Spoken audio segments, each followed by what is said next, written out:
नमस्कार, सविता फूड कल्चरमध्ये आपल्या सगळ्यांचं मनापासून खूप खूप स्वागत। आज आपण इथे पितृपक्षामध्ये बनवली जाणारी तांदळाची खीर बनवणार आहोत। खूप सोपी पद्धत आहे आणि ही खीर बनवताना आपल्याला कुकर किंवा मिक्सरची अजिबात गरज पडणार नाही आहे। अगदी सोप्या पद्धतीनं आणि अगदी 10 मिनिटात ही खीर आपण बनवणार आहोत।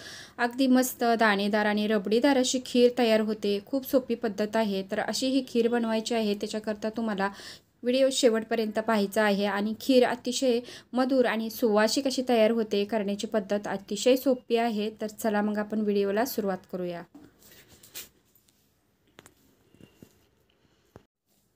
तर त्याच्याकरता आपण इथं उकळी घेतली आहे, तर त्याच्यामध्ये आपल्याला 4 टेबलस्पून बासमती तांदूळ घ्यायचा आहे। तर इथं मी बासमती तांदूळ घेतला आहे। इथं तुम्ही कुठलाही सुवासिक तांदूळ घेऊ शकता, म्हणजे इंद्रायणी किंवा आंबेमोहर, ज्या तांदळाला सुवास छान आहे असा तांदूळ इथं आपल्याला खिरीकरता वापरायचा आहे, म्हणजे छान अशी सुवासिक आपली खीर तयार होते। तर तांदूळ आपण व्यवस्थित असे कुटून घ्यायचे आहेत। तर 4 टेबलस्पून तांदूळ आपण इथं घेतलेले आहेत आणि अशा पद्धतीने त्याची भरड करायची आहे। भरड अजून थोडीशी मोठीच वाटत आहे, त्याच्यामुळे आणखी थोड्या वेळ आपण ह्याला कुटून घ्यायचं आहे। इथं मी मिक्सरचा वापर न करता उकळीमध्येच कुटून अशा पद्धतीने ह्याची भरड करून घेणार आहे। तांदूळ वगैरे काही भिजत घालायची गरज नाही आहे।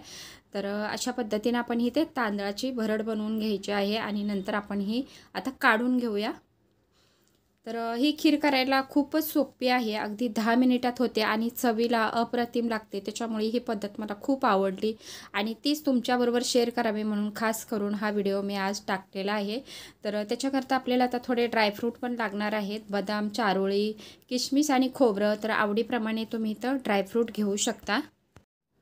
आता जाड तळाचं पातेलं घ्यायचं आहे आणि त्याच्यामध्ये आपल्याला 1.5 टेबलस्पून तूप घालायचं आहे। तर तूप साजूक तूप घालायचं, त्याच्यामुळे खिरीला चव अतिशय छान येते। आणि आता आपण त्याच्यामध्ये ड्रायफ्रूट घालायचे आणि जी आपण कुटून ठेवलेली जी तांदळाची भरड होती ती पण आपण आता ह्याच्यावर चांगली परतून घ्यायची, त्याच्यामुळे सुगंध छान असा तांदळाचा आणि ड्रायफ्रूटचा ह्या खिरीला येतो।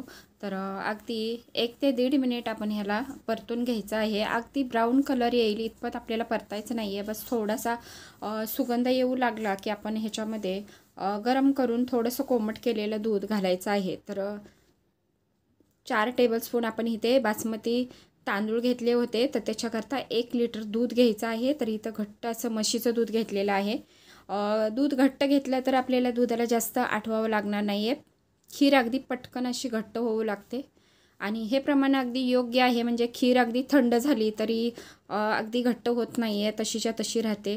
आणि आपण आता ह्याच्यामध्ये दूध घातलेलं आहे, व्यवस्थित असं ह्याला आपण ढवळून घ्यायचं आहे आणि एक उकळी येईपर्यंत गॅस आपल्याला आता मोठा करायचा आहे। आणि उकळी एक आली की आपण मीडियम गॅसवर ही खीर मस्त अशी 10 मिनिट शिजवून घ्यायची आहे। आणि बघू शकता मस्त अशी खीर आपली दाट होत आहे, जास्त दुधाला आटवायची तर गरज पडत नाही आहे। आता आपण ह्याच्यामध्ये घालूया अगदी शेवटी, आपली खीर बनत आल्यानंतर अगदी शेवटी आपण ह्याच्यामध्ये 7 ते 8 वेलदोडे बारीक कुटून घालायचे आणि 6 टेबलस्पून आपण ह्याच्यामध्ये साखर घालायची। तर 4 टेबलस्पून तांदूळ आहे, तर 6 टेबलस्पून आपण ह्याच्यामध्ये साखर घालायची। तुम्हाला कमी साखर आवडत असेल तर जेवढा तांदूळ तेवढीच आपण ह्याच्यामध्ये साखर वापरायची आहे। आणि इथं बघू शकता आता आपली खीर तयार झालेली आहे। अगदी 10 मिनिटात तयार झालेली ही खीर खायला तर अतिशय छान लागते। तर अशी ही खीर तुम्ही पण नक्की ट्राय करा, नक्कीच तुम्हाला आवडेल। भरपूर असे ड्रायफ्रूट घातलेली खीर खाण्याची मजा काय वेगळीच असते। तर हिला आपण आता सर्विंग बाउलमध्ये काढून घेऊया।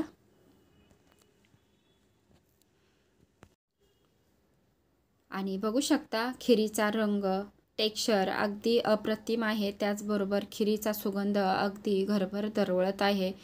तर अशी ही खीर आपण पितृपक्षामध्ये पितरांना अर्पण करायची असते। त्याचबरोबर आणखी एक खीर असते खपली गव्हाची। तर आता काही खपली गहू आपल्याकडे भेटत नाही आहे सध्या शहरामध्ये, तसा कुठे कुठे भेटत असेल, पण आजकाल खूप झंझट असतं, अगदी झटपट ज्या रेसिपी होतात अशाच रेसिपीकडे आपला कल असतो। तर प्रयत्न करेन की गव्हाची पण खीर तुम्हाला दाखवण्याचा। तर अशी ही खीर नक्की करा आणि कशी वाटली कमेंटद्वारे मला कळवा आणि असेच नवीन नवीन रेसिपी तुमच्याकरता घेऊन येणार आहे। तोपर्यंत धन्यवाद।